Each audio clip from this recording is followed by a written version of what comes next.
G'day there, it's Dave here, Dave Mills with problem number 20, and I call this the mighty pawn problem. Okay, and what we want to just sort of discuss here is we can see, type 4 with that furtherance. White has that pawn at d5, very, very controlling, preventing a knight going to c6. It's one of its best squares. Restraining, controlling. It's got much more space in the center, much more central control. Also, we can see that that edge pawn has been marched now. Now in Alpha Zero games, you see the edge pawns being used to restrain and also harass the king if it doesn't want to castle queenside.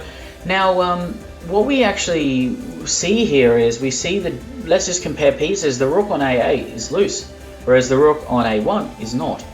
And we see what's actually happened here is the development count is better for white. All right, and so black's done a few more pawn moves. The development count is better for white. White has more developed and more active, and that bishop at E8, what is it doing really?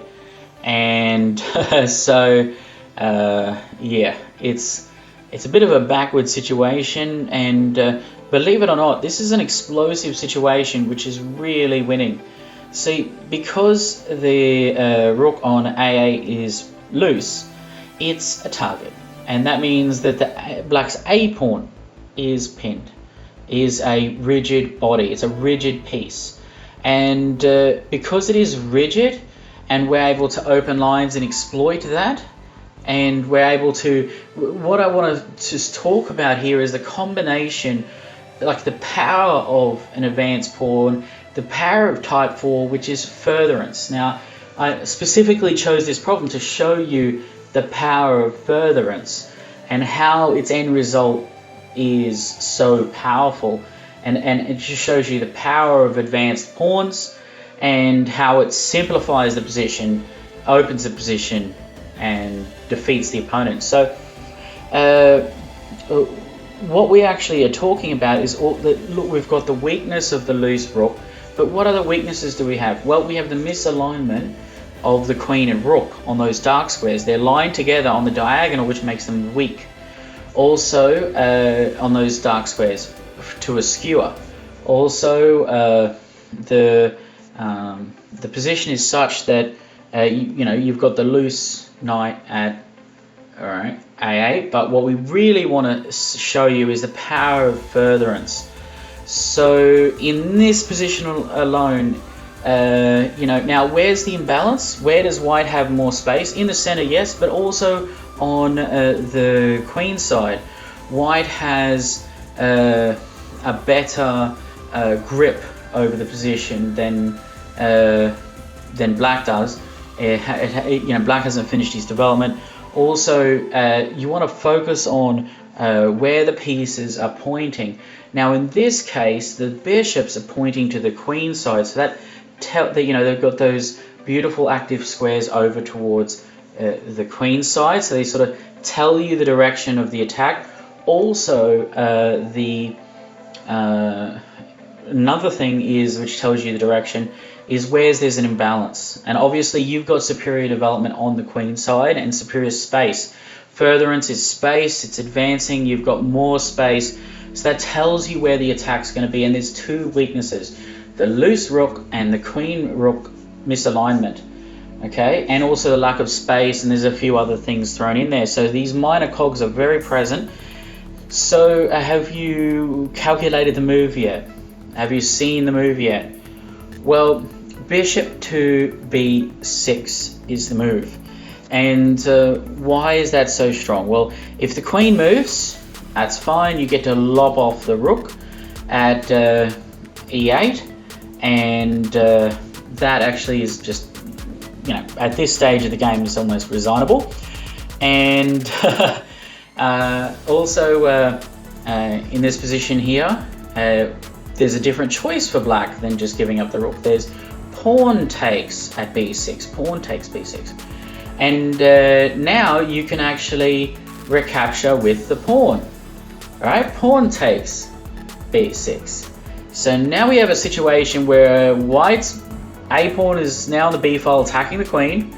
There's the open a file, and so the queen's threatened and the loose rook is threatened. So if the queen takes the pawn, then you take the loose rook, which is devastating. And so what do you do in this situation? Well, you capture the rook on a1, and that threatens their queen, and you give up your queen to your pawn. But do you see the power of type 4? The power of simplification, the power of advancing in space, that furtherance, getting more forward in the position. So pawn takes c7, for one, is a fork. It's attacking the knight and the rook. It's a double attack. It's an alternation.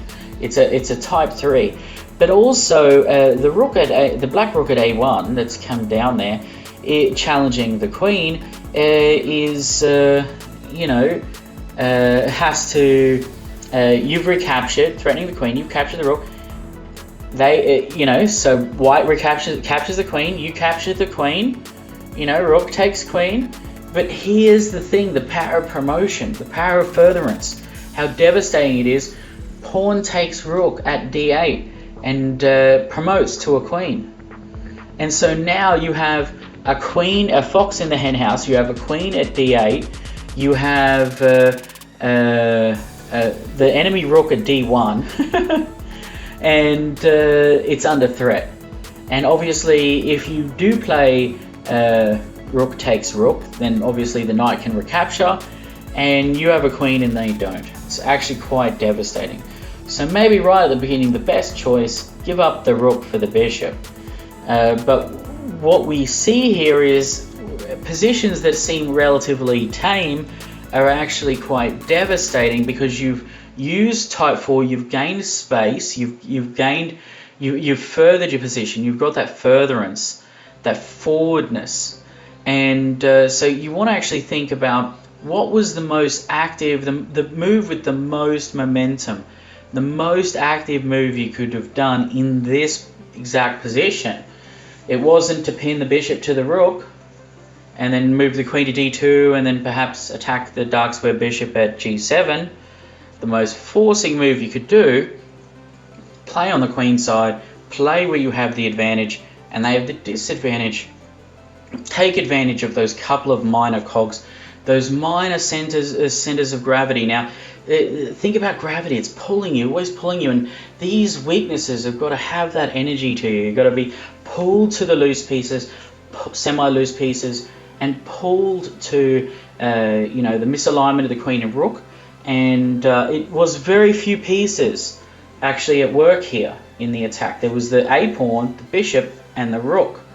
And if the queen recaptures the b pawn, you just lose the rook on an a8.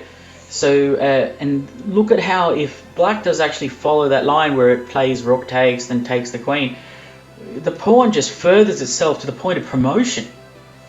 So that's absolutely devastating. Just how quickly that pawn promoted itself. Okay, and in a blitz game, in a fast chess game, it can happen very easily. And so I just look at the position here and I just think it just screams to attack on the queen side. You have that imbalance, that strength. You have an advantage on the queen side. You have the bishops pointing at the queen side, and you don't want to. I mean, my first thought was, when I saw this position, was knight to b5. It's an acceleration. The knight is able to get into their territory with threat on the queen, so it's able to further itself, move forward. And but looking at this position a little bit further, I realized the two weaknesses that could be just connected straight away with that bishop. And so it's just overwhelming. And so remember, it's about creating the most activity, the most momentum for your pieces. That rook hitting on the a pawn doesn't have a lot of momentum at a1. The white's rook there just doesn't have a lot of momentum. Once it recaptures at b6, suddenly it's got all that momentum, attacking all those squares up to a8. Suddenly the rook on a1 is threatening a loose piece, and it's a beast. The a file is opened, and that sort of explosive force, you know, that opening force, rash energy, 18-year-old energy is what I call it, of bishop to b6. I mean, in this position here, black must not actually even realize how vulnerable it was to just those pieces, and just how devastating that a pawn could be, because actually the a pawn is aligned with the queen and the rook. All right, which are vulnerable to it. All right, well, look, there we go. And I hope this audio, this video, whatever you want to call it, was very beneficial. Tell me what you think. Tell me what you didn't like. Tell me what you like. You know, and I hope that it's given you some insights into how to think and plan. And you know, like, subscribe, sub, press the doobie-doos, do all that stuff for me. Just starting out, so I'm very much a newbie. All right, take care. Bye.